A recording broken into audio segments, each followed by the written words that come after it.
शिव महापुराण की कथा में भगवान शंकर ने अपने पुत्र कार्तिकेय जी को, गणेश जी को, अशोक सुंदरी को, जया, विषहरा, शामली बारी, दौतली, देव, ये सारी कन्याओं को शिव जी ने एक ज्ञान बड़ा प्रबल दिया।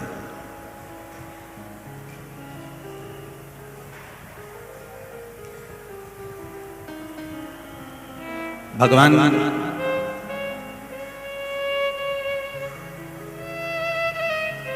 शिव अपने पुत्र श्री कार्तिकेय जी को कहते हैं कि पुत्र कार्तिकेय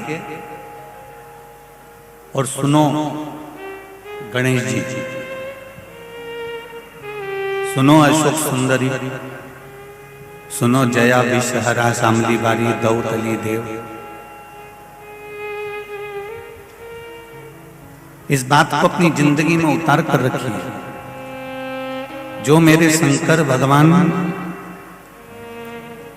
अपने बच्चों को ज्ञान दे रहे हैं, वही शिव महापुराण के माध्यम से उस बात को हम आप तक पहुंचाने का प्रयास कर रहे हैं।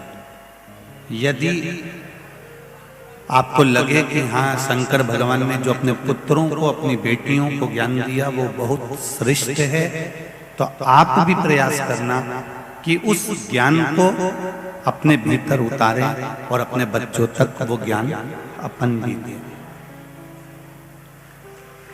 अपन भी प्रदान करें।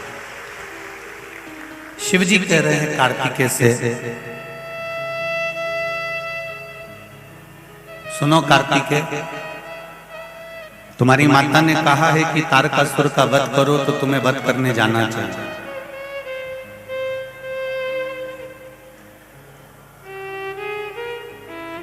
तुम्हारी माता ने कहा है जब युवानी अवस्था होती है ना, मेरा नवयुवक बेटे बेटियों से निवेदन है, जितने भी नवयुवक बच्चे और छोटे छोटे बच्चे जितने भी इस कथा को सुन रहे हैं भीकन गांव की इस पावन धरा से, और जितने लोग आस्था चैनल पर, फेसबुक, यूट्यूब पर श्रवण कर रहे हैं, वो एक ध्यान लगाकर सुनना। जब नवयुवक अवस्था रहे, युवानी की अवस्था रहे, बचपन की अवस्था रहे, और तुम्हारे माता पिता या कोई भी घर का व्यक्ति अगर कोई काम बता दे तो कभी उस काम को टालना नहीं, दौड़कर उस काम को कर आना। ये शिव पुराण है।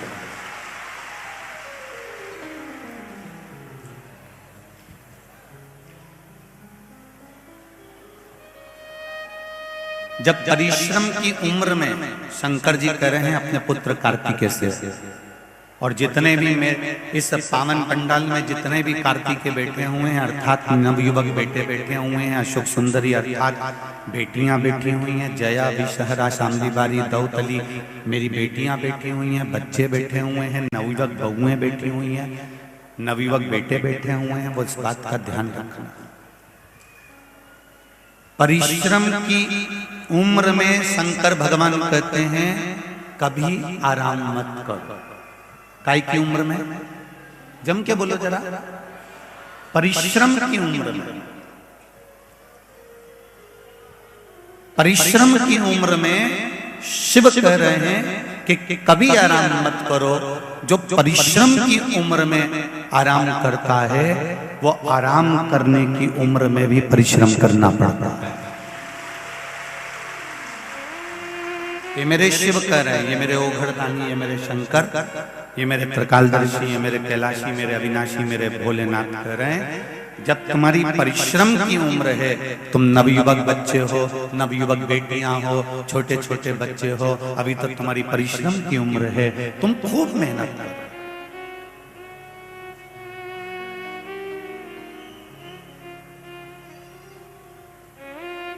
अभी तुम्हारी आराम करने की उम्र नहीं है।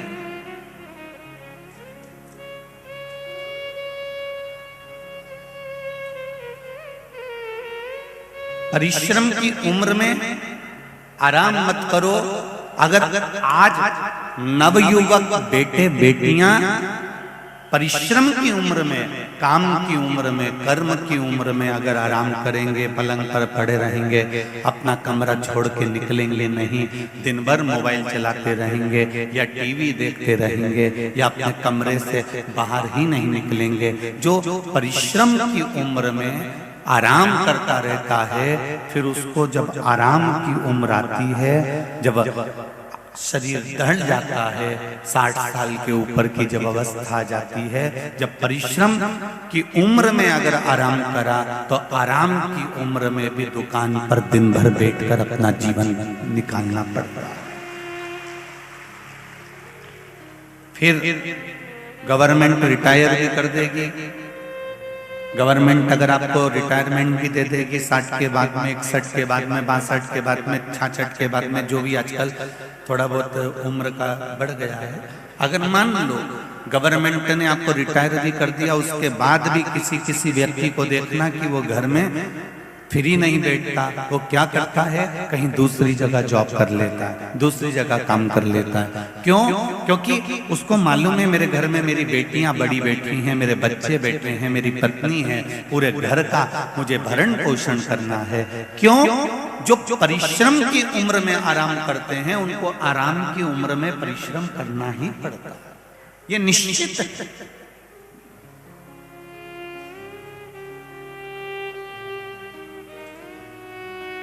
यहाँ पर भीकन गांव की इस कथा में बहुत किसान भाई आए हुए हैं। किसानी जमीन में फसल बोना और फसल लेना, ये मेरे किसान भाइयों का कर्म है।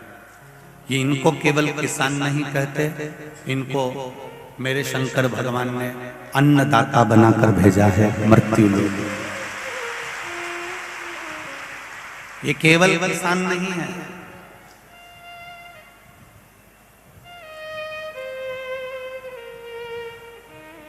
आप भोजन की थाली में एक पूड़ी छोड़ देते हो, पोया छोड़ देते हो, सब्जी छोड़ देते हो। किसी किसान भाई से पूछना कि एक पूड़ी में जो गेहूं लगा, आटा लगा, उसको बनाने में, उस जमीन में बोने में, काटने में और उसको अपने घर तक लाने में पूरी पूरी पूरी पूरी श्वास से उसने अपनी उस जिंदगी की झोंक दी है, तब जाकर वो गेहूं, वो फसल घर में। मेरे शंकर भगवान ने एक एक किसान को अन्नदाता बनाकर भेजा है कि तुम अन्नदाता रहोगे, संसार के लोगों का भरण पोषण तुमको करना। हम कई बार कहते हैं शंकर भगवान का अगर कहीं दर्शन नहीं हो तो किसी किसान भाई का दर्शन कर लेना, वो भी शंकर का ही अवतार होगा, क्योंकि वो अन्न हमको दे रहा है, अन्न दे रहा है।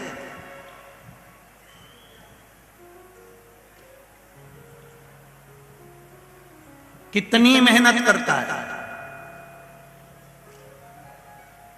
परिश्रम की उम्र है, किसान आराम नहीं करता। जरा ध्यान देना, अभी तो गेहूं की फसल, चने की फसल बोई जाएगी और किसान भाई रात भर तुमको ठंड लगेगी और वो पानी फेर रहा होगा पूरी जमीन पर, पानी दे पूरी जमीन पर। आधी रात को टार्च लेकर निकल जाता है, आधी रात को खटिया डालकर, पलंग डालकर जमीन पर सोता रहता है। लाइट आएगी, मैं पानी दूंगा, फिर सुबह लाइट चली जाएगी, तब उसको घर का दूसरा काम भी करना है। परिश्रम की उम्र में वो आराम बिल्कुल नहीं करता।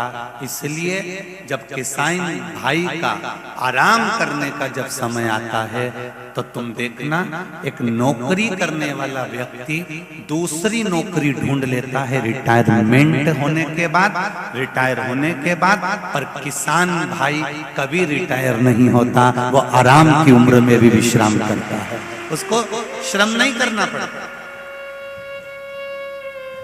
मेरा किसान भाई आराम की उम्र जब आती है तब उसको श्रम नहीं करना पड़ता, वो विश्राम भी करता है, वो आनंद में रहता है और अपने बच्चों को सीख देता है।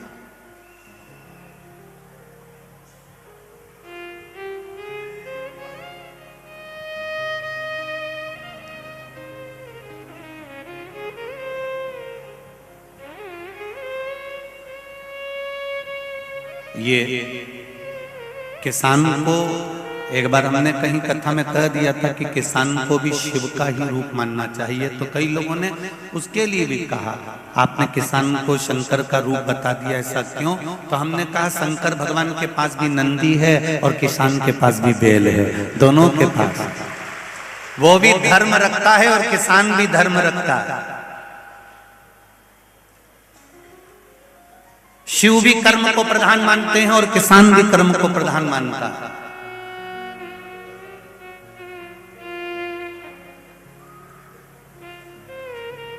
शंकर भगवान भी फसल लेते हैं और किसान भी फसल लेता है।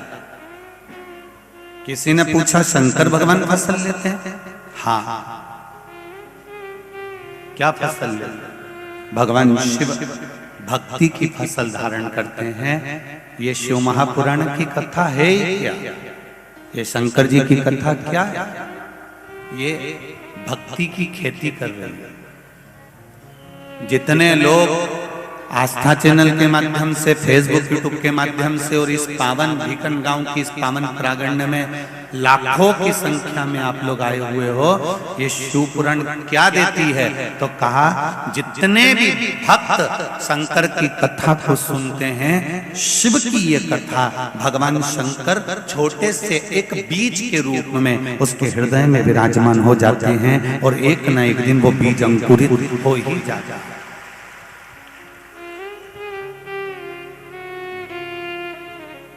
ये मेरा विश्वास करता है, शिव महापुराण की कथा का विश्वास करता है कि अगर आपने एक बार शिव महापुराण की कथा सुनी है तो ये विश्वास करता है कि बीज, भक्ति का बीज मेरे शंकर भगवान ने तुम्हारे भीतर दे दिया, इसलिए तुमने शिव पुराण की कथा सुनी है और ये बीज अंकुरित जरूर होगा। अर्थात एक ना एक दिन तुम शंकर के मंदिर एक लोटा जल चढ़ाने जरूर जाओगे, निश्चित।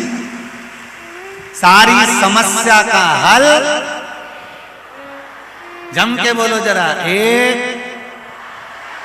एक लोटा जल, क्योंकि ये कलयुग नहीं, ये शिव युग है।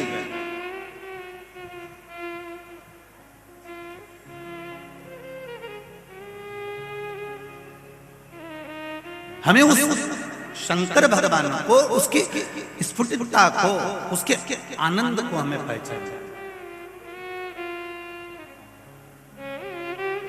मेरे नवयुवक बेटा बेटी इस बात का स्मरण अपनी जिंदगी में रखें कि हमको अब परिश्रम की उम्र है, इसलिए आराम नहीं करना है, ज्यादा सोना श्रेष्ठ नहीं। मम्मी ने कहा, पिताजी ने कहा, बाबूजी ने कहा, घर के माता पिता बोले जाइए काम करिया। नवयुवक बेटे बहुओं को चाहिए कि मम्मी अब भी करके आते हैं, बेटा घर में 4 मेहमान आए हैं, चाय बना दे, मम्मी अब भी बनाती है।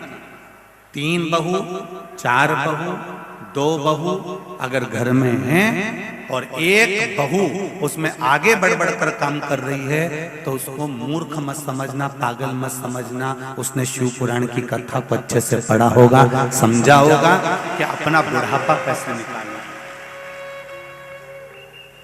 घर में 4 बहुएं हैं, 3 बहुएं हैं, 2 बहुएं हैं, 5 बहुएं हैं, एक बहू आगे बढ़ बढ़ कर काम कर रही है, एक बहू आगे बढ़ बढ़ कर सब कार्य कर रही है। जैसे ही मेहमान आए चाय बनाने चली गई, जैसे कुछ बात हुई आगे बढ़कर काम कर दिया, जैसे कहीं जाने की बारी हुई तैयार होकर सामने खड़ी हो गई। जो बहू आगे बढ़ बढ़ कर काम कर रही है उसको मूर्ख मत समझना, उसने जरूर शिव महापुराण की कथा को पढ़ा होगा, सुना होगा, क्योंकि शिव पुराण कहती है अगर परिश्रम के समय पर आराम करेंगे तो बुढ़ापा बिगड़ जाएगा। इसलिए बहू सास के रहते रहते सास के सामने बहू सब कुछ काम करना आगे बढ़ बढ़कर सीख लेती है, और सीख लेती है इसलिए बाकी के बहुओं का मुंह भगोने जैसा बना हुआ। बाकी के बहुओं को अच्छा नहीं लगता, बता, आगे बढ़ बढ़ के करती रहती है, आगे बढ़ बढ़ के करती रहती है, तो तुम करो ना। सास के 4 मेहमान आए और तू अपना कमरा छोड़ के ऊपर से नीचे नहीं आ रही है। सास ने 2 बार कह दिया, मेहमानों ने पूछ लिया क्यों साहब तुम्हारी छोटी बहू नहीं दिख रही, ने बड़ी बहू नहीं दिख रही, ने मंझली बहू नहीं दिख रही, तो भी तुम अपना कमरा छोड़ के नहीं आ रही। तुम्हें बस जो भोजन बना के अपने कमरे में गई, फिर तो नियम बना हुआ है कि 3:30 पौने 4 बजे आना है, गैस पे चाय रखना है और ढकोस में चाय पिया और पीने के बाद में बस थोड़ी देर गप्पे मारो, गप्पे मार के शाम हो जाए, रोटी वोटी बनाओ, फिर अपना कमरा में चली जाओ। और आजकल की माताएं भी अपनी बेटी को यही सिखाती हैं, बेटा तुझसे जितना बने उतना करना, नहीं बने तो रोटी बना के कमरे में ले जाके चरी लेना। बस उन्हें भी यही सिखाया। ये अपने पांव पे कुल्हाड़ी मारी जा रही है। जो बहू आगे बढ़ बढ़ कर काम करती है, जो बहू आगे बढ़ बढ़ कर, अभी युवानी अवस्था है, सोने की अवस्था है,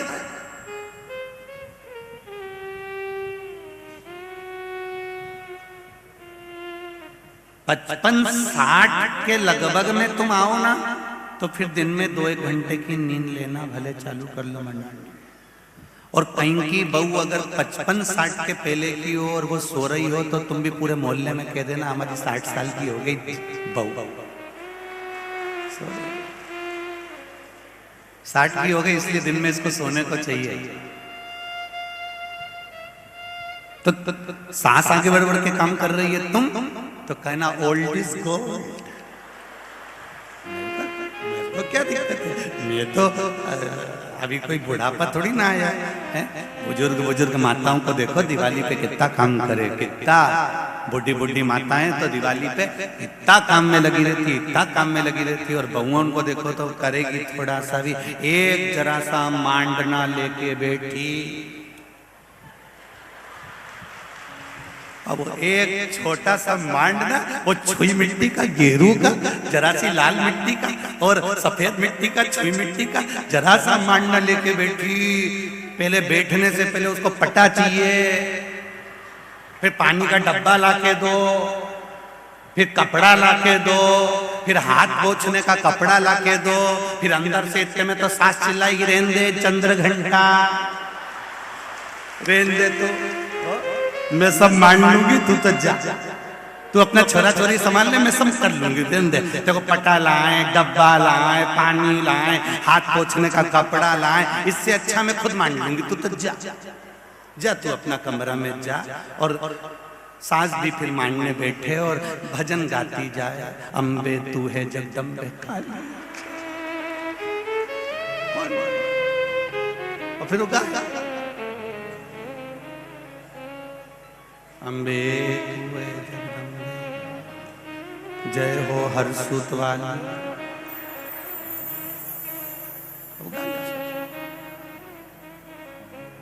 उसको नीचे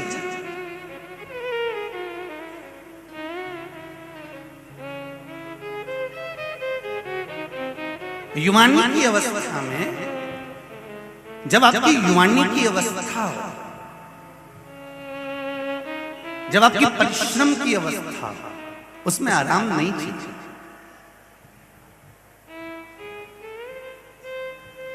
जिसने परिश्रम की अवस्था में आराम कर लिया, युवानी की अवस्था में खूब सोया, वो बाद में खूब रोया, खूब रोया। इसलिए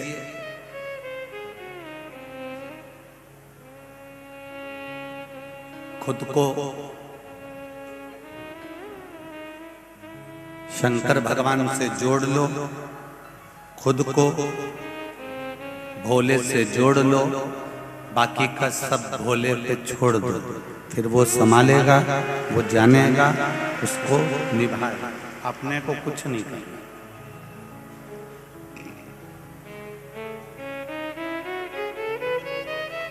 आप शिव भक्ति की ओर अग्रसर रहे।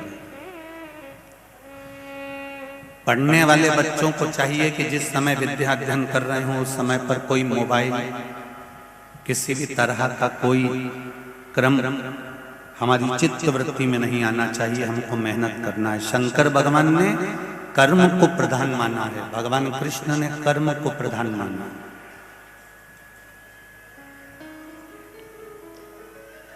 कर्म करोगे फल मिलेगा जरूर।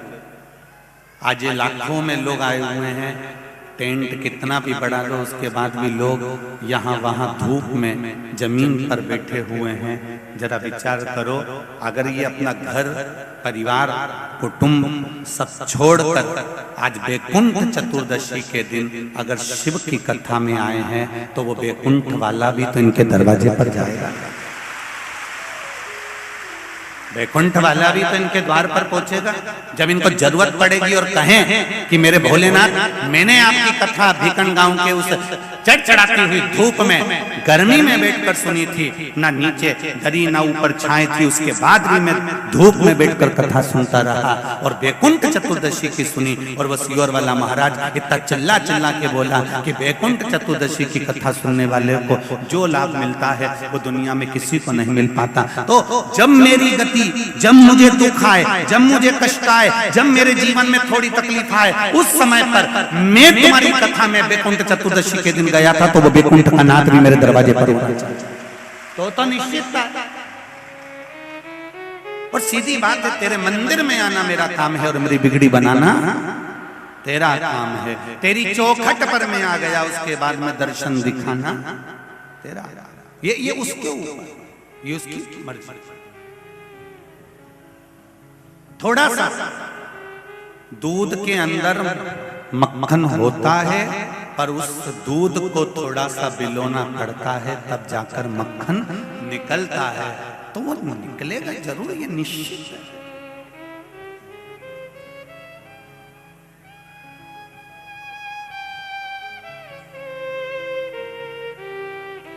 उसकी निश्चितता। शिव जी को पाने के लिए कोई प्रपंच नहीं चाहिए, भगवान को पाने के लिए कोई वस्त्र बदलने की जरूरत भी नहीं पड़ती। कई लोग कहते हैं शंकर जी की आराधना करें, पूजन करें तो कौन से कलर के कपड़े पहने। हम पहले भी कथा में कहे, आज फिर कहते हैं, शिव जी को पाने के लिए कपड़ा बदलने की जरूरत नहीं होती। शिव जी को पाने के लिए मात्र कलेजा बदलने की जरूरत होती है। शिव जी मिल गए। भोला है मेरा शंकर, एकदम भोला, उसको कुछ भी नहीं चाहिए। वो तो ये भी नहीं जानता कि तुमने क्या मंत्र बोला, क्या साधना करी। उसको तो केवल तुम्हारे एक लोटे जल से मतलब है कि आपने एक लोटा जल। और हम कई लोग कहते हैं तुमने ये नया नियम ला के रख दिया कि एक लोटा जल सारी समस्या का हल। तो ये जल का महत्व इतना कैसे हो गया? तो शिव पुराण में उठाकर देख लो, शिवरात्रि की कथा शिव महापुराण में लिखी हुई है। अगर आपके पास में शिव पुराण नहीं हो तो पढ़ लेना, मोबाइल पे सर्च कर लेना। शिवरात्रि की कथा शिव पुराण में लिखी है। उसमें लिखा है, एक भील अपने बच्चों के पेट भरने के लिए वन में एक पेड़ के ऊपर चढ़ जाता है। पेड़ पर चढ़कर बैठा, साथ में पानी ले जाता है। रात भर बैठूंगा, किसी हिरण को मारूंगा, मारकर बच्चों के लिए भोजन लेकर जाऊंगा। रात भर पेड़ पर चढ़ा हुआ था, उसको नहीं मालूम कि नीचे शिवलिंग है और ये पेड़ बेलपत्री का है। वो तो चढ़कर बैठ गया। रात भर हिरण को ताकता है, पेड़ हिलता है, हिलते से ही पानी की जो छाजल थी, छाजल जानते हो, बोतल नहीं, पहले पुरातन समय में कपड़े की, अच्छे कपड़े की बनी हुई थी थैली, उसमें मुंह बना होता छाजल, छाजल टंगी है। ये हिलता है, छाजल हिलती है, उसमें से एक बूंद पानी नीचे टपकता है, पेड़ की पत्तियां गिरती हैं, नीचे शिवलिंग पर जाती है। शिवलिंग पर पूरी रात पानी टपकता रहा, बेलपत्र गिरती रही। सुबह ब्रह्म मुहूर्त में मेरे शंकर भगवान प्रकट हो गए। तूने मेरी रात भर सेवा की, रात भर सेवा की। तूने मेरी रात भर सेवा करी, मांग तुझे क्या चाहिए। इतने में वो भील कहता है मैंने सेवा नहीं करी, मैं तो हिरण को मारने के लिए आया था, मुझे नहीं मालूम कि तू हिरण मारने आया है कि मुझे जल चढ़ाने आया। पूरी रात मेरे ऊपर बूंद बूंद जल टपकता रहा, इसलिए मैं प्रसन्न हो गया। शिव जी ने जब भील से कहा तो भील ने हाथ जोड़कर कहा, यदि आप एक बूंद जल से मेरे ऊपर कृपा कर सकते हो, मैं मांसाहार करने वाला, गलत काम करने वाला, हिरण को मारने वाला, मृगा करने वाले व्यक्ति पर यदि आप कृपा कर सकते हो, तो भील कहता है हे भोलेनाथ ऐसी कृपा जरूर करना जो एक लोटा जल आपके मंदिर में आकर चढ़ाए, उसका भंडार जिंदगी में भर दे। ये वो भील ने मांग लिया आपके हित के लिए।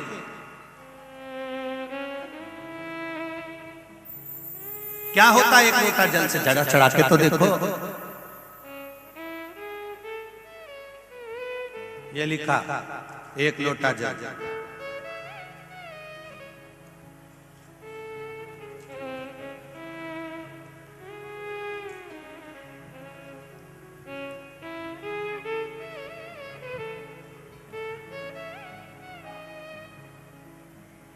मैं लक्ष्मी जितेंद्र सिंह चौहान, ठिकाना मोहम्मदपुर बजरंगपुर, जिला खरगोन की निवासी हूँ। कहीं बैठी हो तो हाथ हिलाइएगा, जहां कहीं भी बैठी हो आप ही। मैं लक्ष्मी जितेंद्र सिंह चौहान, ठिकाना मोहम्मदपुर बजरंगपुर, जिला खरगोन की निवासी हूँ। शिव की कृपा से मैं क्या बखान करूं गुरुजी, समझ नहीं आता। मेरे विवाह को 18 वर्ष पूर्ण हो गए थे। ऐसा कोई डॉक्टर नहीं बचा था। इंदौर, भोपाल, बड़ौदा सब दूर डॉक्टरों को दिखाया, पर हमारे यहाँ संतान नहीं हुई। 18 साल संतान नहीं हुई, सारे डॉक्टरों का इलाज करवा लिया।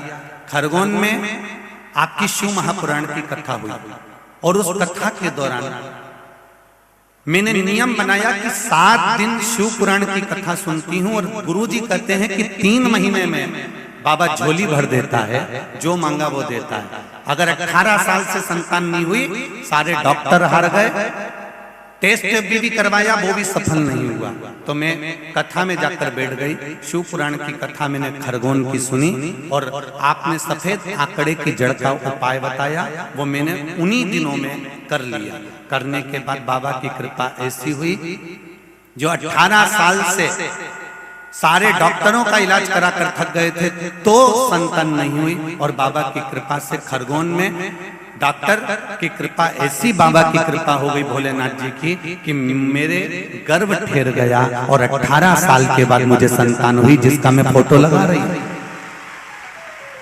बच्चे का फोटो भी लगाया। 18 वर्ष के बाद खरगोन की कथा श्रवण करी पंडाल में बैठकर, और बाबा ने क्या दिया वो मैं क्या बखान करूं, आप सब इस पत्र के माध्यम से देख सकते। शिव कृपा, शिव की उदार। बैठिए, श्री शिवाय नमस्कार। शिव कृपा किसको, आप दिल से सुनो, दिल से। पेट्रोल में पैसा खर्च कर आए हो, डीजल में पैसा खर्च कर आए हो, समय निकाल कर अपना घर छोड़ कर आए हो। 2 बजे से 5 बजे तक कथा चलती है। 5 बजे जब आरती हो, अक्षतम कैश्वम हो, कर्पूर गौरम हो, तब भूमि को प्रणाम कर कर तब उठ कर जाओ, और उससे कह कर जाओ कि तेरे भरोसे पर कथा सुनी है, मैंने सुना है, तू खाली नहीं छोड़ता, विश्वास लेकर आई हूँ। अगली कथा में मैं भी मेरा पत्र भेजूं, जो यहाँ भर भर कर लोगों ने पहुंचाए हैं। ऐसी कृपा मुझ पर, ऐसी करुणा मुझ पर, कोई सहजता नहीं है। इन पत्रों में हम तो कई पत्र तो पढ़ ही नहीं पाते, ये ढेर लगे हुए हैं सारे पत्रों का। नीचे आप लोग देखेंगे ढेर, इनको तो पढ़ ही नहीं पाते। ढेर ये पढ़ा हुआ, थोड़ा बहुत पढ़े, जो हाथ में आ गया पढ़े।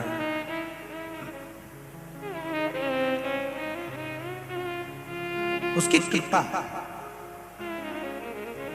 तेरी कृपा बिना न हिले एक भी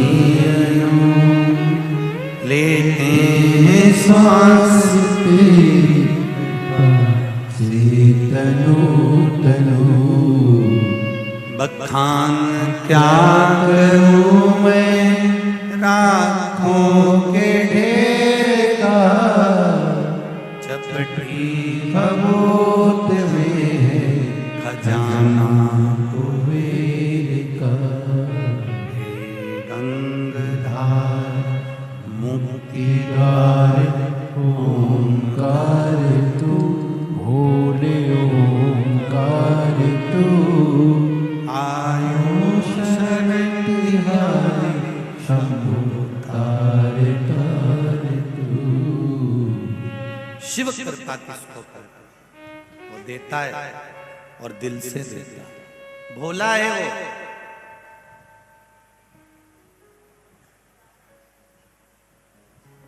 आपके भीतर भोलापन, नम्रता, प्रेम लेकर आ जाइए, शिव आपका साथ देना चालू कर देगा। पक्षी को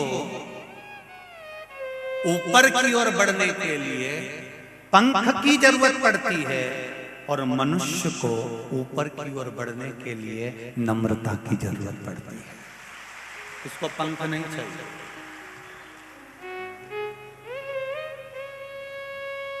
आप दिल से नम्र बन जाइए।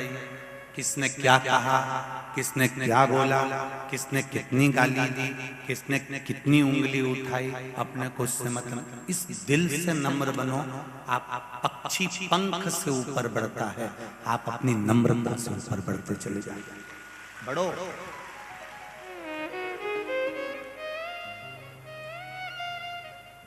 आपके भीतर नम्रता होना चाहिए।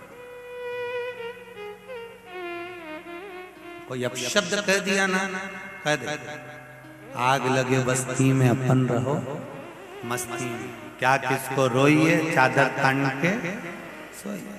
सास ने कुछ बोल दिया ना, बोल लो। तुम माँ हो, बड़ी हो, बुजुर्ग हो, अवस्था के अनुसार है, मैं युवान, कोई दिक्कत नहीं। आप बोलोगी तो मेरे सुधारने के लिए बोलोगी, उसमें कोई दिक्कत नहीं, कोई बड़ी बड़ी। हमें जरा जरा सी बात में लड़कर मायके में जाके नहीं बैठना, बिल्कुल नहीं।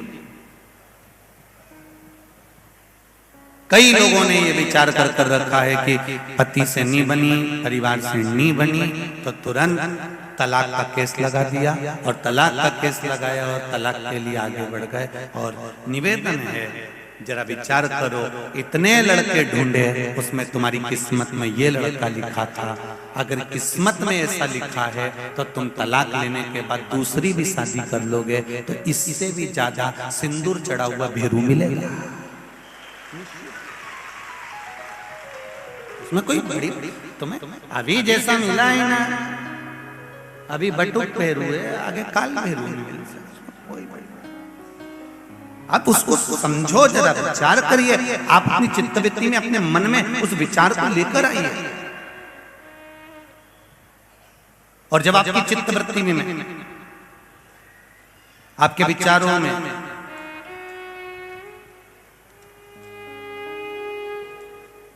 जब ये भाव निश्चित हो जाएगा तो कई अदालत में जितने भी तलाक के केस चल रहे हैं धीरे धीरे धीरे धीरे वापस ले लिए जाएंगे। ये निश्चित।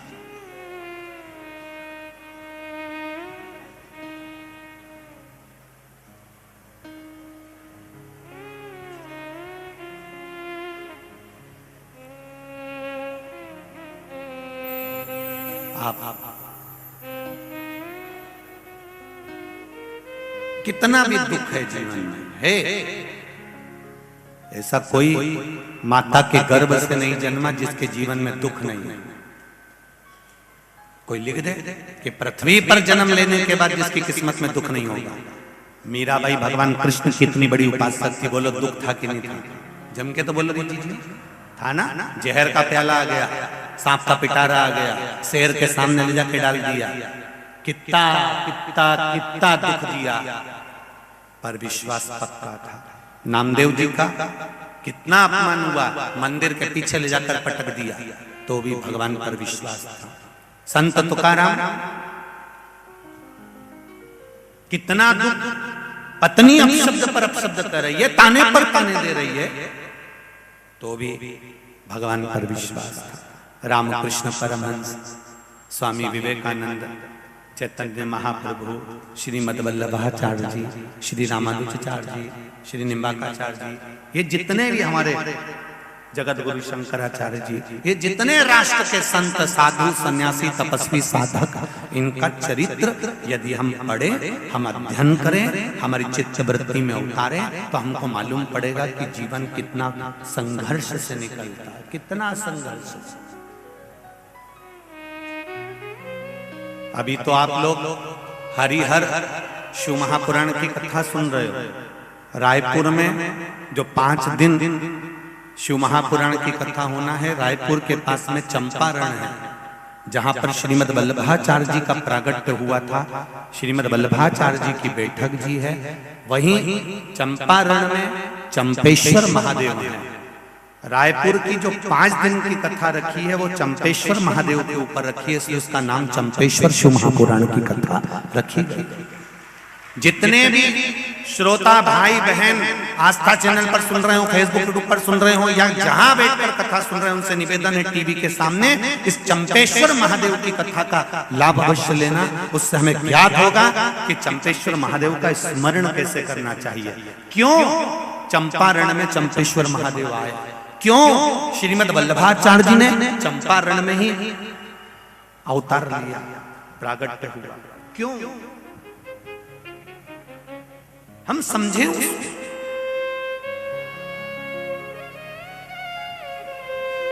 क्यों मेरे वल्लभ उस चंपारण की भूमि में विराजमान हुआ। उस चंपेश्वर महादेव की कथा, चंपारण की भूमि की जो कथा है, वो रायपुर से हम 5 दिन सुने और उसको धारण करें, अपने जीवन का आनंद लें। क्या फल है।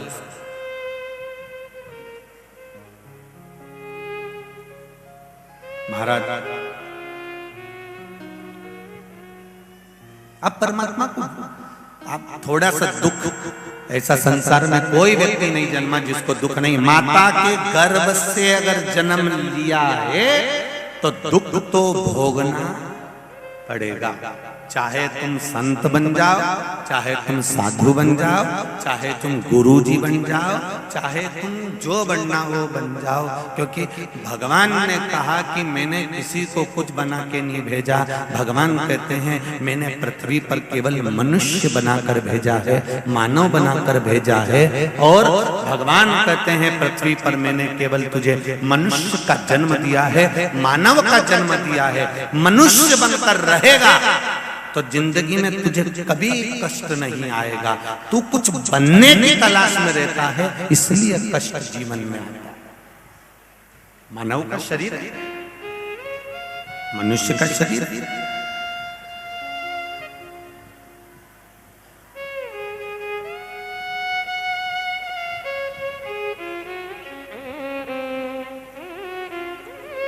ये मानव का शरीर कोई साधारण नहीं है।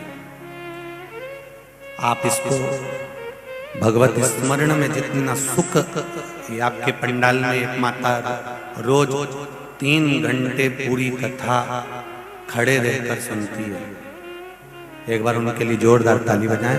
पूरी 7 दिन हो गए उसको एक स्थान पर बस आसन वहां पर लगाया है, जिस पे खड़ी रहती है और कथा सुनती रहती है।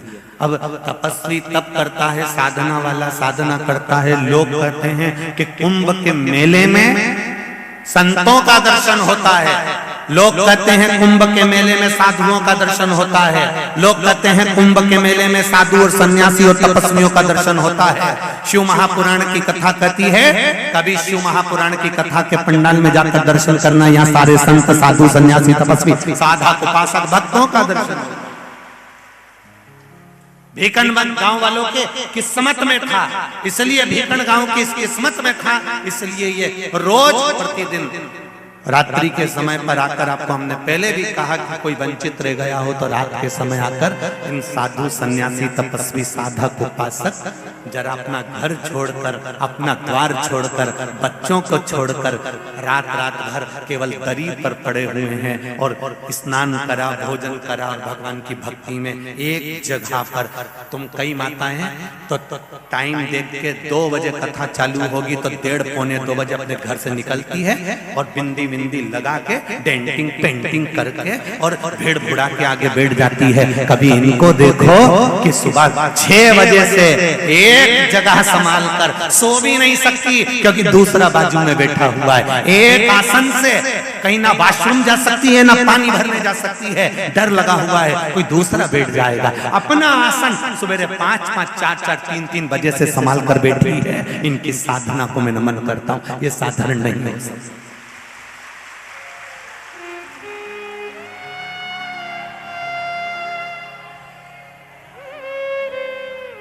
और कई लोग हमारे पास में आकर कहते हैं गुरुजी ये हमारे मेहमान आए, आप इनसे मिलिए, ये हमारे वो आए हैं इनसे मिलिए। तो हम तुम तो अब भी आए और तुमसे मिले और ये सुबह 4 बजे की बैठी का क्या होगा कालिया?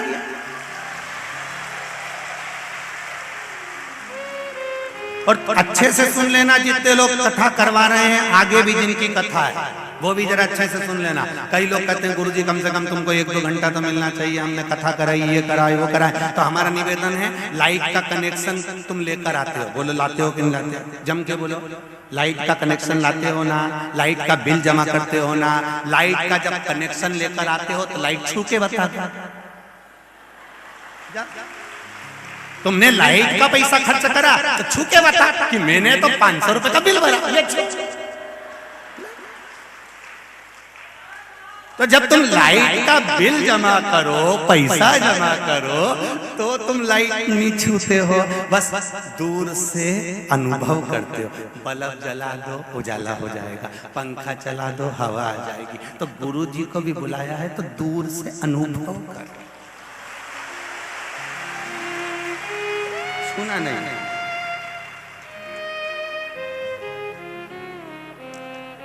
बड़ा विचित्र रखो ये संत, ये साधु, ये सन्यासी। श्रीमद् भागवत कथा में उद्धव जी महाराज ने भगवान कृष्ण से कहा, कृष्ण तू ब्रज की गोपियों को छोड़कर क्यों मथुरा आ गया रे? क्यों आया? क्यों द्वारका आ गया रे?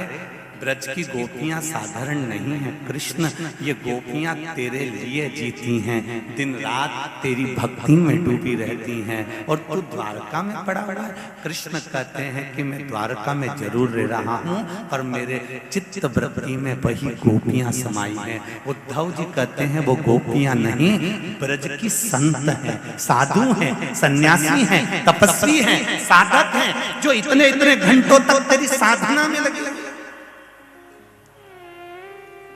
तब उद्धव जी ने कहा, तब उद्धव जी का एक शब्द आप लोगों ने भी सुना हो,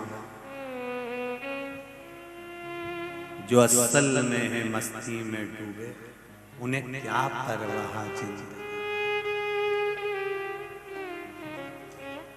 उद्धव जी का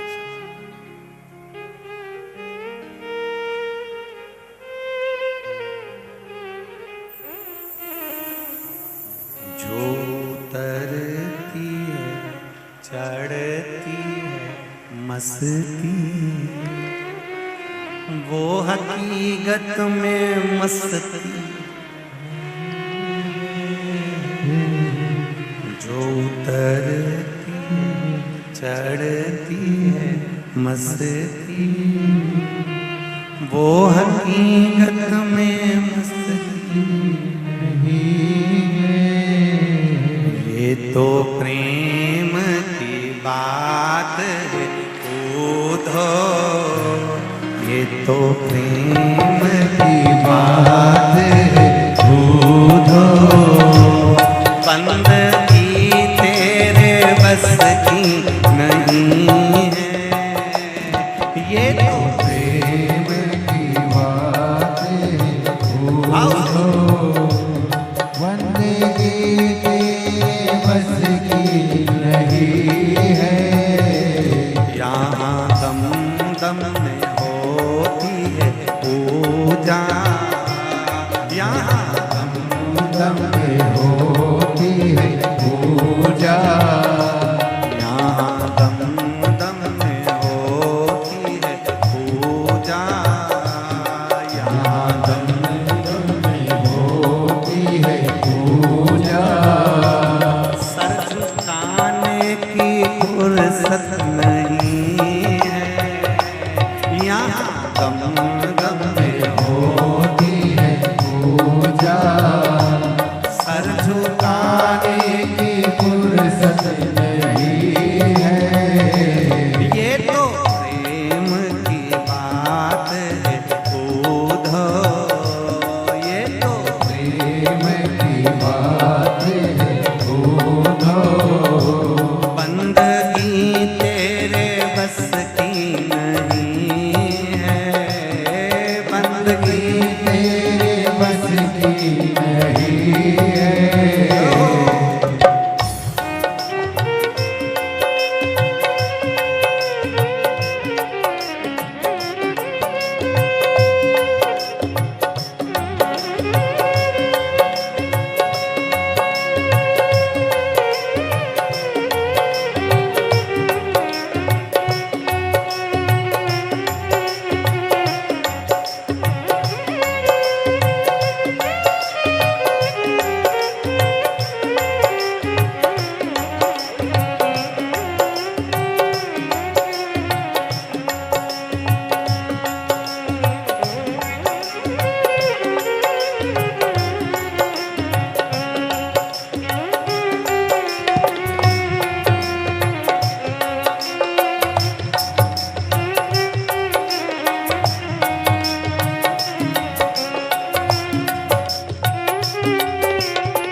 वक्त पूछा, उनकी पूजा में सुन ले हे उधो।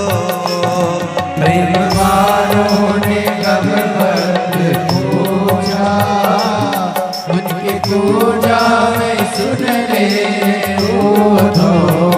ओ प्रेम वालों ने कब वक्त पूछा, उनकी पूजा में सुन ले हे उधो।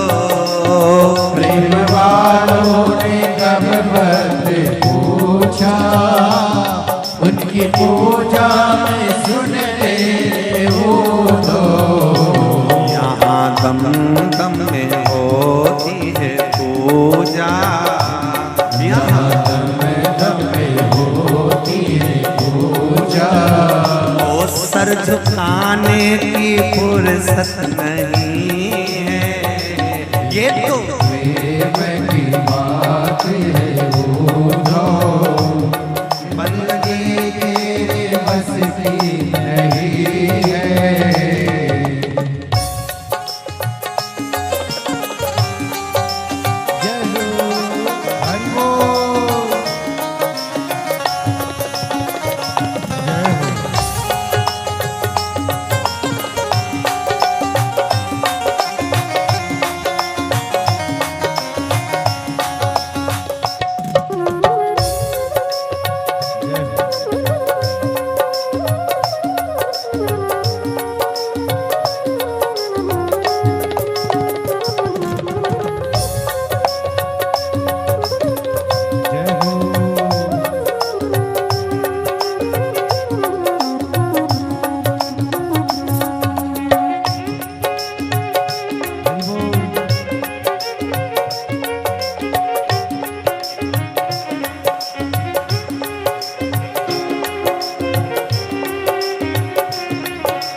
वालों ने कब वक्त पूछा, उनकी पूजा में सुन ले उधो। प्रेम वालों ने कब वक्त पूछा, उनकी पूजा में सुन ले उधो। प्रेम वालों ने कब वक्त पूछा, उनकी पूजा में सुन ले उधो। प्रेम वालों ने कब वक्त पूछा, उनकी पूजा में सुन ले उधो। उतरती है चढ़ती है मस्ती, उतरती है चढ़ती है मस्ती। वो हकीकत में मस्ती नहीं है, जो उतरती है चढ़ती है मस्ती। वो हकीकत में मस्ती नहीं है। ये तो प्रेम की बात है उधो। ये तो प्रेम की बात है उधो। वो बंदगी तेरे बस की नहीं है। ये तो प्रेम की बात है उधो। बंदगी तेरे बस की नहीं है। वो बंदगी तेरे बस की नहीं है। बंदगी तेरे बस की नहीं है। शिव भक्ति तेरे बस नहीं है। बंदगी तेरे बस की नहीं है। वो बंदगी तेरे बस की नहीं है। बंदगी तेरे बस की नहीं है। बंदगी तेरे बस की नहीं है। बंदगी तेरे बस की नहीं है। हारे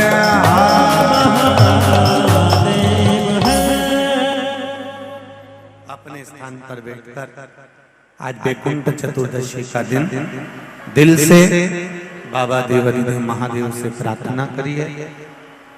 श्री शिवाय नमस्तुभ्यं मूल मंत्र का जाप करिए और भगवान शिव से विनती करो, बाबा आपकी कृपा, आपके चरणारविंद की भक्ति हमको अवश्य प्रदान करो। भाव से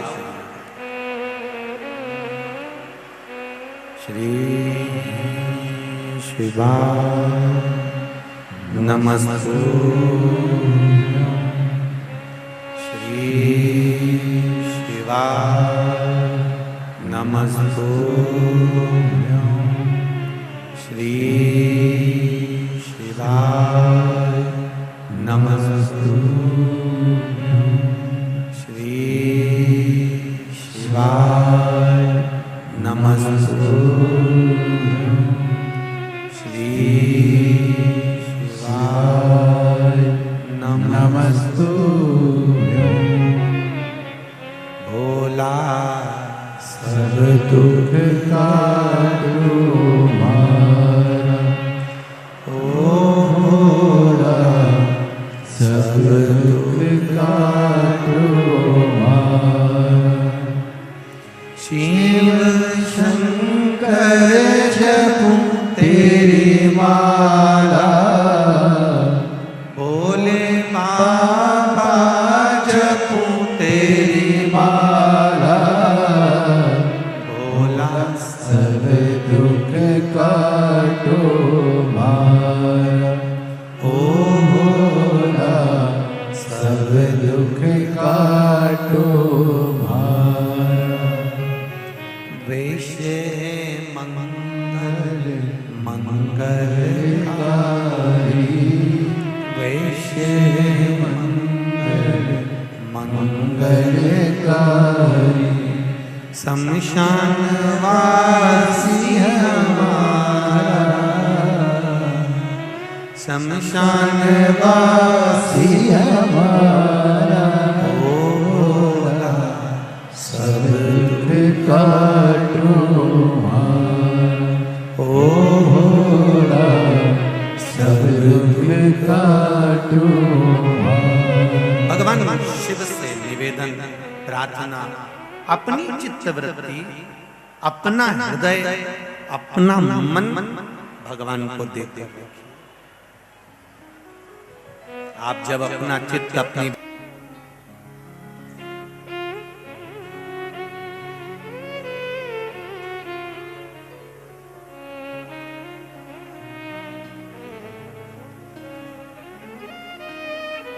महाराज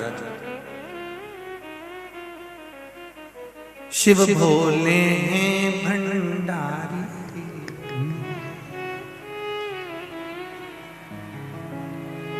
जग के वो पालनहारी, सबके दुखड़े हर लेता, हर जीव है पुजारी।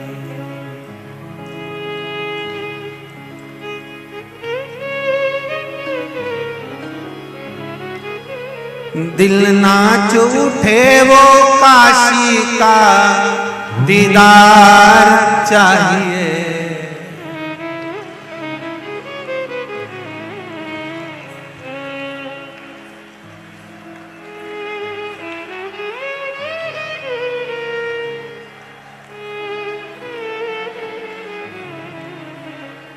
दिल ना उठे वो काशी का दीदार चाहिए, वो काशी रहने वाला भोलानाथ चाहिए, वो काशी रहने वाला भोलानाथ चाहिए। मेरे इस पगले दिल को, मेरे इस पगले दिल को आधार चाहिए, वो काशी रहने वाला भोलानाथ चाहिए, वो काशी रहने वाला भोलानाथ चाहिए। वो काशी रहने वाला भोलानाथ चाहिए, वो काशी रहने वाला भोलानाथ चाहिए। हरि बोल।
बड़ा मुश्किल है, समझाना बड़ा मुश्किल है, आखिर वो दर्द दिल है, आखिर वो दर्द दिल है। समझाना बड़ा मुश्किल है, समझाना बड़ा मुश्किल है, आखिर वो दर्द दिल है, आखिर वो दर्द दिल है। सच्चा दरबार लगा है, ये भोले की महफिल है, सच्चा दरबार लगा है, ये भोले की महफिल है। सच्चा दरबार लगा है, ये भोले की महफिल है, सच्चा दरबार लगा है, ये भोले की महफिल है। नैनों को डमरू वाले का, नैनों को डमरू वाले का, नैनों को काशी वाले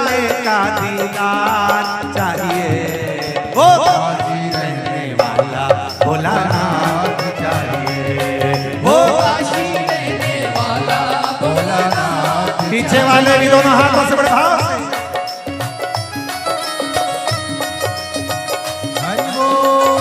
तीनों चारों पांचों पंडाल जितने भी लगे हुए हैं, जितने लोग गाड़ियों पर खड़े हुए हैं, जितने लोग बसों पर बैठे हैं, ट्रैक्टर ट्राली पर खड़े हुए हैं, दोनों हाथों से बड़े जय हो।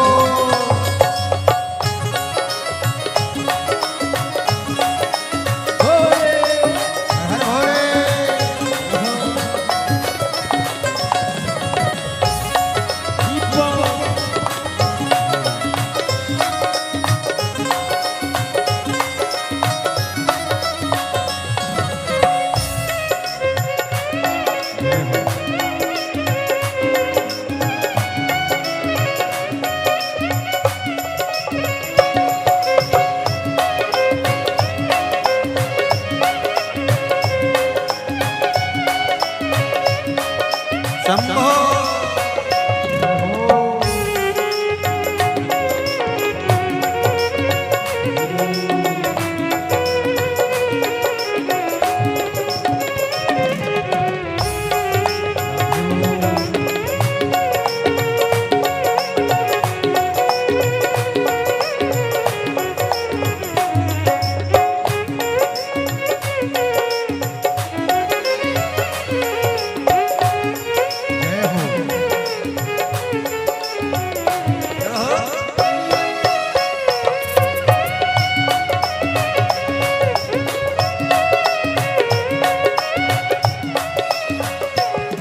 कुछ कमी न अरमानों की,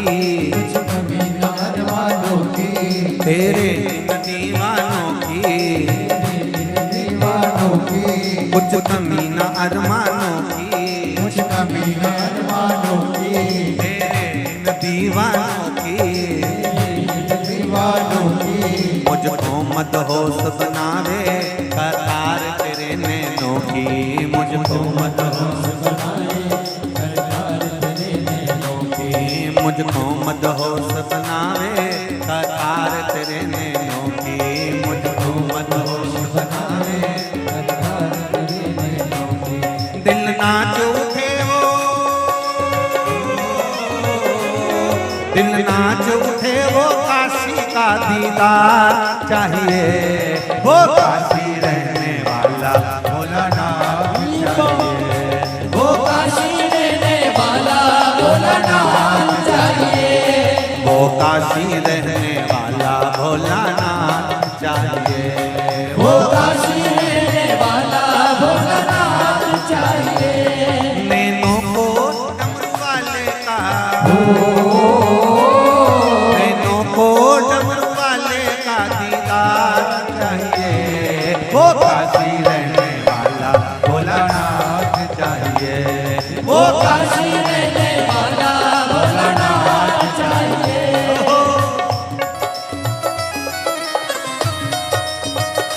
हरि बोल।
प्यारे हो, भक्तों के तुम प्यारे हो, तुम जिगरी दिल वाले हो, जिगरी दिल वाले हो, तुम जिगरी दिल वाले हो, जिगरी दिल वाले हो। कितनों पर डोरे डाले तेरे नैन बड़े मस्ताने, कितनों पे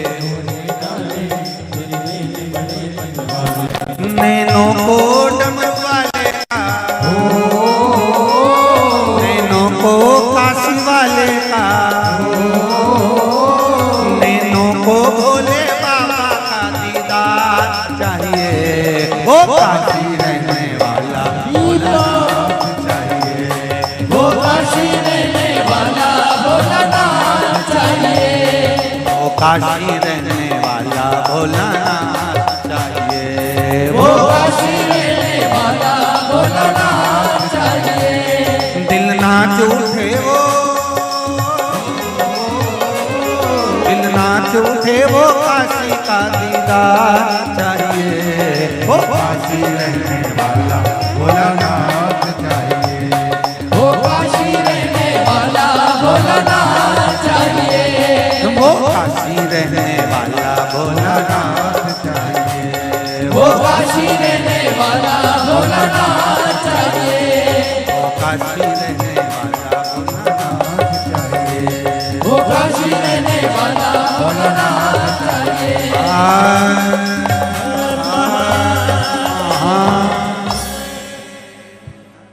अपने स्थान पर बैठकर भगवान शिव के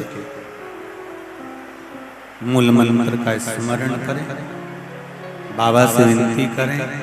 आज वैकुंठ चतुर्दशी है, भोलेनाथ हरिहर मिलन का आज दिन है।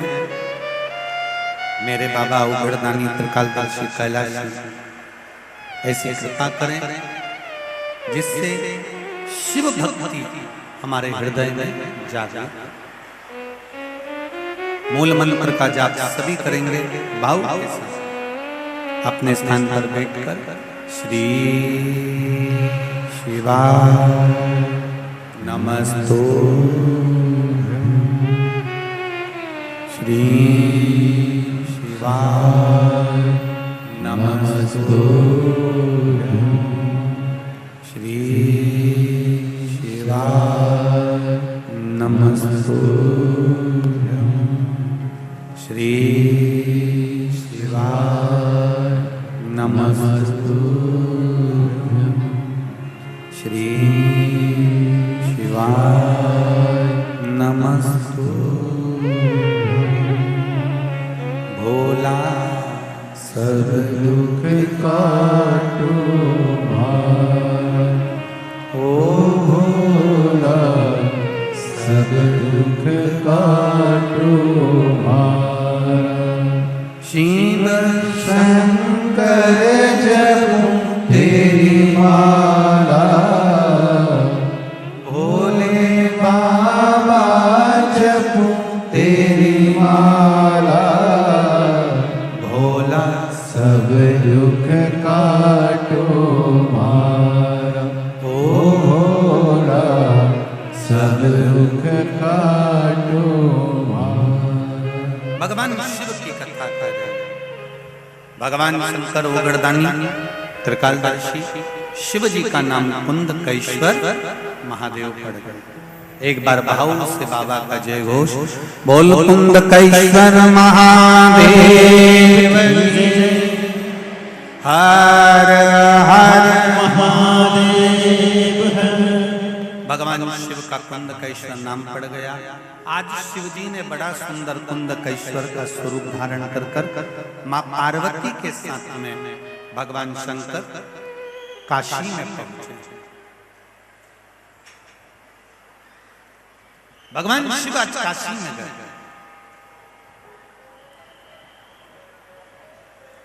और कुंदकेश्वर का स्वरूप धारण कर पार्वती जी के साथ जब काशी में पहुंचे, क्या देखते हैं? पूरी काशी में जहां देखो वहां आनंद ही आनंद है। शंकर भगवान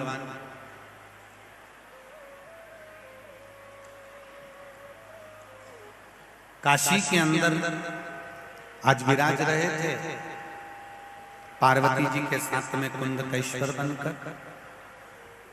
दर्शन किया भगवान विष्णु माता लक्ष्मी जी के साथ। भगवान नारायण माता लक्ष्मी जी के साथ काशी के मणिकर्णिका के घाट पर भगवान विष्णु आज गंगा जी की बालू रेत का शिवलिंग बनाकर शिव जी की पूजन कर रहे हैं।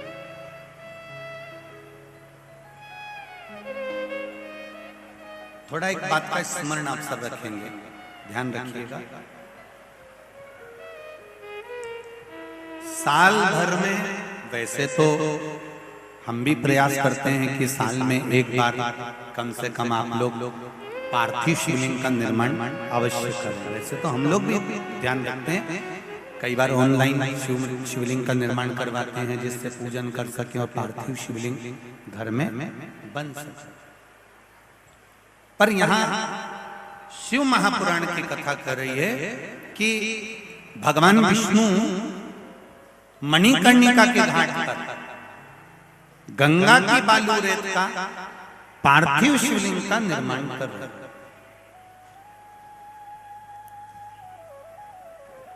और शिवलिंग का निर्माण करते हुए आज भगवान विष्णु ने लक्ष्मी जी को बिठाया। यहां पर केवल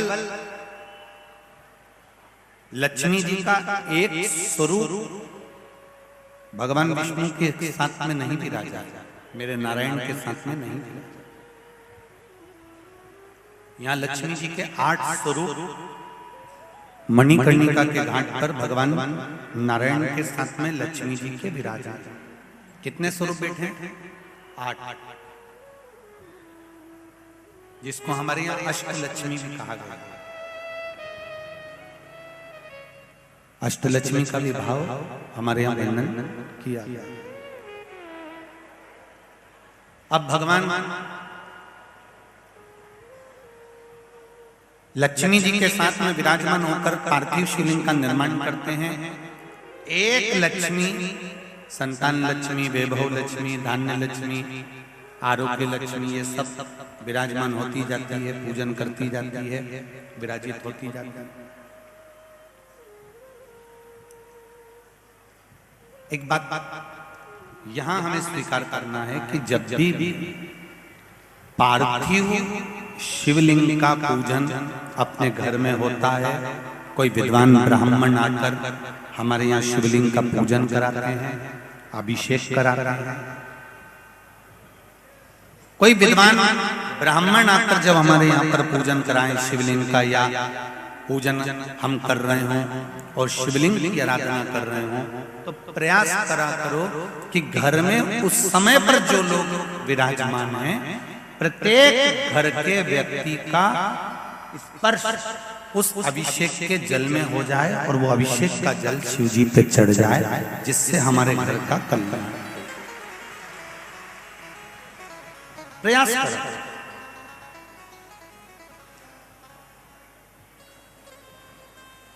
मेरे भगवान विष्णु ने लक्ष्मी का स्वरूप एक ही है, लक्ष्मी एक ही है, पर अष्ट लक्ष्मियों को वहां पर विराजमान करा कि प्रत्येक लक्ष्मी के हाथ से शिव की आराधना हो। जब आपके यहाँ भी पार्थिव शिवलिंग का निर्माण हो, कोई ब्राह्मण जन पूजन कराने आए या ब्राह्मण ना आए और आप लोग ही शिवलिंग का अगर पूजन कर रहे हो, अभिषेक कर रहे हो, पार्थिव शिवलिंग बना रहे हो, पूजन कर रहे हो, तो घर के कोई रजो धर्म में है तो उसका स्पर्श भले मत कर दो। कोई रजो धर्म में है या कोई गलत जगह से आया है तो उसका स्पर्श, परंतु बाकी के लोग जो अपने घर में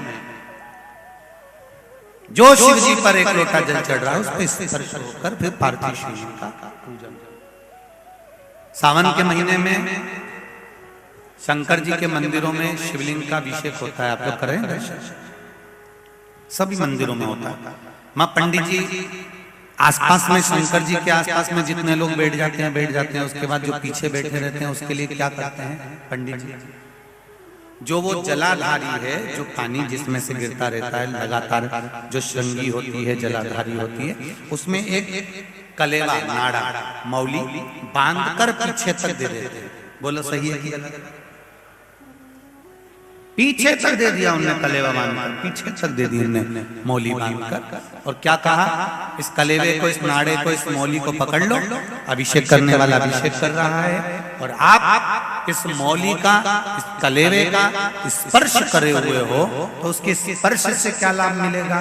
तो शिव पुराण कहती है कि शंकर जी पे चढ़ने वाले जल पर, जल का मात्र परिवार का व्यक्ति अगर स्पर्श ही कर लेता है, तो चढ़ा हुआ जल का भाग से उसके जीवन में अगर कहीं दुख या तकलीफ आ रही होती है, तो वो क्षण भर में समाप्त हो जाती है, मात्र स्पर्श। मैंने तेरे ओ बाबा तेरे भरोसे हवा विच उड़ती जवानी, बाबा डोर में कटती जानी, भोले में तेरी बटन। अष्टलक्ष्मियों को भगवान विष्णु ने आपको विराजमान करा है, अष्टलक्ष्मी। थोड़ी देर बाद मणिकर्णिका के घाट पर भगवान देवाधिदेव महादेव शिव कुंद कैश्वर के रूप में प्रकट हो गए, आए सम्मुख में। मांगो नारायण, आज आपने मेरी पूजन अर्चना करी है, क्या मैं आपको दूं? भगवान विष्णु ने कहा, केवल स्वप्न में भी अगर दर्शन करूं तो आपका करूं, अगर मुझे स्वप्न भी आए और स्वप्न में भी अगर दर्शन करूं तो आपका करूं।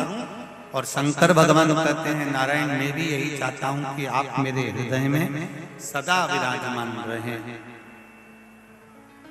भगवान शिव ने कहा, नारायण आज आप काशी में आए हैं, इसलिए आपके आने से पूरी काशी को आनंद होगा। यहाँ दीप पर्व मनाया जाएगा। काशी में देव दीपावली की बड़ी महत्वता होती है। कोई गया काशी? देव दीपावली पर काशी में खूब दिए लगाए जाते हैं, अर्थात वैकुंठ चतुर्दशी और पूर्णिमा। आज क्या है? जम के बोलो, वैकुंठ चतुर्दशी। भगवान शिव जी ने कहा, नारायण केवल इतना सा वर दीजिए, व्यक्ति हमेशा अपने कर्म के अनुसार स्वर्ग का भोग भोगता है, वैकुंठ का भोग भोगता है, पर वैकुंठ चतुर्दशी का दिन केवल ऐसा रहे, एक दिन वैकुंठ का दरवाजा पूर्ण तरह से खुला रहे, कि ऐसा भी पापी से पापी जीव भी हो, शिव और नारायण का नाम लेकर वैकुंठ में प्रवेश कर जाए, ऐसा वर शिव। सबसे निवेदन है, बड़े आनंद के साथ में अपने घर में वैकुंठ चतुर्दशी का स्मरण करो। लड्डू गोपाल पर तुलसी दल और भगवान शिव पर बेलपत्री चढ़ाओ। चढ़ाकर थोड़ी देर रखने के बाद में, जब रात्रि का समय हो, अगर ज्यादा रात तक नहीं जग सको 10-11 बजे तक, तो 9 बजे भी कर दोगे चल जाएगा। पर है इसमें निशा का वर्णन, मतलब 11 बजे के बाद ही चढ़ाया जाता है और ब्रह्म मुहूर्त के पहले। वैसे तो रात्रि के समय चढ़ाया, लगभग आधा घंटा पौन घंटा चढ़े रहने दो, उसके बाद में आपको बेलपत्री जो आपने चढ़ाई है, ठाकुर जी को तुलसी, भोलेनाथ जी को बेलपत्र, रात्रि को आधे घंटे के लिए हरिहर मिलन जब कराओ, एक घी का दिया लगा दीजिए, भगवान को विनती करो, श्रीमन नारायण का जाप करो, फिर श्री शिवाय नमस्तुभ्यम या ओम नमः शिवाय का जाप करो, या महामृत्युंजय का जाप करो, पंचाक्षर षडाक्षर मंत्र का जाप कर तुलसी दल उठाकर भगवान शिव को जब चढ़ाओ तब श्रीमन नारायण या ओम नमो भगवते वासुदेवाय राम नाम कृष्ण नाम का जाप कर कर शिव जी को समर्पित कर दो। शिव जी की बेलपत्र उठाकर श्री शिवाय नमस्तुभ्यम बोलकर या पंचाक्षर मंत्र ओम नमः शिवाय षडाक्षर मंत्र ओम नमः शिवाय बोलकर उस बेलपत्र को भगवान लड्डू गोपाल पर या शालिग्राम भगवान पर या भगवान विष्णु पर, जो भी आपके यहाँ, अगर किसी के यहाँ पर मूर्ति नहीं है तो चित्रपट पर भगवान विष्णु का चित्र हो, फोटो हो, कृष्ण का फोटो हो, राम का फोटो हो, शिव का फोटो हो। जरूरी नहीं कि आपके यहाँ अगर मूर्ति नहीं है तो आप मूर्ति खरीदने बाजार चले जाओ। चित्र है, उस चित्र पर भी दिल से समर्पित कर कर उस बेलपत्री और शहद, बेलपत्री और तुलसी दल को रखिए। अगर साल भर वैसे ही रखना है किसी कार्य के लिए तो वैसे रखो, और अगर बच्चों के लिए तैयार कर रहे हो तो उसको शहद में डालकर रखकर बच्चों को अवश्य उसको चढ़ा।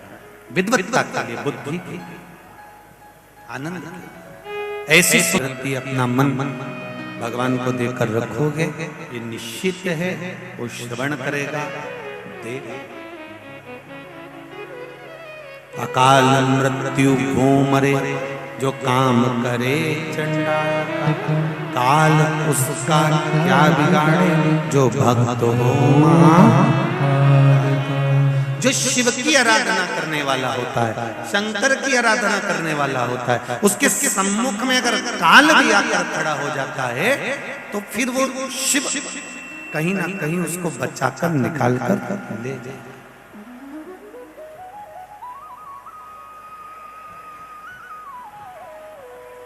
ध्यान देना जरा, शिव तत्व को जानना। महाराज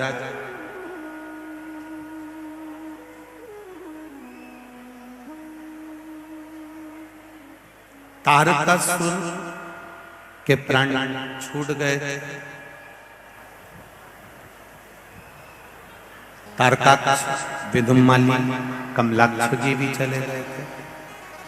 अगला वर्णन जो आया है अंधकासुर का। शिवजी के नेत्र से एक बिंदु नीचे गिर गया और वो बिंदु जो नीचे गिरा उससे एक बालक उत्पन्न हो गया। वो बालक जिसका नाम अंधकासुर हिरण्याक्ष ने रखा। गोदी में माता पार्वती जी ने उसको ले लिया और मातृत्व प्रेम इसी को कहता है। एक माँ का जो वात्सल्य होता है, एक माँ का जो प्रेम होता है, वो होता ही ऐसा।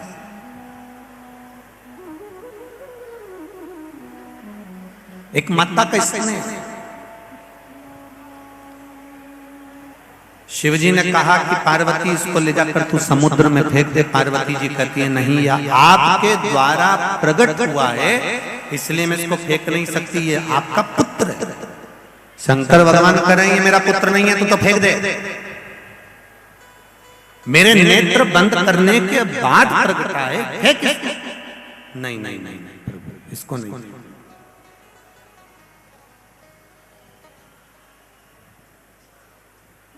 इस कथा से हमको तीन चीजें लेना। पहला, जीवन में एक बात याद रखना, जिस आसन पर बैठकर हम पूजन करते हैं वो आसन को कभी अपने पांव से मत हटाओ, ना पांव से खसकाओ ना हटाओ। वैसे तो बीकान गांव की माताएं आसन को पांव से नहीं हटाती होंगी, हम तो हमारे यहाँ की कह रहे हैं। जिस आसन पर बैठकर हम पूजन करें, पाठ करें, मंदिर में अर्चना करें या हम पूजन पाठ में लगे रहें, कई माताओं की आदत रहती है आसन अगर इधर उधर बिछा रहता है, वो पति के साथ में आसन पर जब बैठने वाली रहती है तो हाथ से सीधा करने की जगह पांव से थोड़ा खसका लेती है। पांव से अगर उसने खसकाया रखा तो पति के साथ बैठकर भले वो पूजन करती है, मना नहीं, पर जिस पूजन को वो कर रही होती है उसका पुण्य पति के भी खाते में नहीं जाता और पत्नी के खाते में भी नहीं जाता। इसका स्मरण। ये अंधकासुर की कथा से हमको लेना है। दूसरा,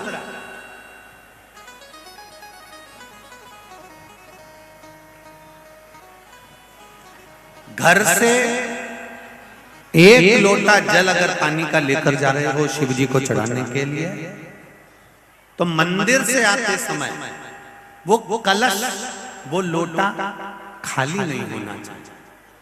मंदिर का, शिव जी का चढ़ा हुआ जल, थोड़ा सा जल उस लोटे के अंदर, उस कलश में अवश्य होना चाहिए। कारण क्या है? हमारे यहाँ पर हमारे बुजुर्ग माता पिता कहते हैं, बुजुर्ग लोग कहते हैं कि सुबह अगर कोई जा रहा है और खाली बर्तन का दर्शन कर लेता है तो बेचारे का दिन अच्छा नहीं जाता।